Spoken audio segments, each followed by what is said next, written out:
אחד מהדברים שהרגשתי עם כנרת שלא הרגשתי אצל אחרים זה חוסר ביקורתיות, נקודה. סופר חמודה, סופר נעימה ומאוד מאוד מבינה. אני ובעלי נשואים 18 שנה כבר, ובערך כמעט מתחילת הנישואים אנחנו מנסים לשמור על סדר בכספים שלנו. ניסינו כל מיני, עשינו פעמונים, ייעוץ אצל ההורים וחברים שהלכו ליועצים אחרים וכל מיני רעיונות ואפליקציות, ואיכשהו זה לא תפס, זה לא עבד. התחלנו את התהליך הליווי הכלכלי עם כנרת. היא מאוד זרמה איתנו בכיוון של להתחיל עם משהו יותר נוח. היא כאילו אפילו אמרה, תתחילו רק עם הקניות בסופר. היא ממש עזרה לנו לבנות את התהליך השבועי, איך ללכת לקנות בסופר. לא, הנה התקציב, אל תעברו אותו.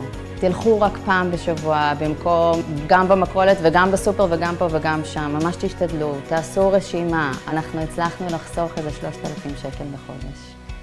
רק על השינוי דפוסי התנהגות. כחלק מהתהליך היא ממש פורסת את כל הכספים שיש לנו באופן כללי. היא גם יצאה לנו איפה לשים את הכספים, איך לחסוך אותם בצורה הכי טובה ויעילה לנו. היא עזרה לנו לחסוך לדברים מסוימים. אנחנו עכשיו התחלנו לצאת לחופשות קצת יותר. אני לא מפחדת להתייעץ איתה, אני לא מפחדת לשאול אותה. יועצים אחרים זה מביך.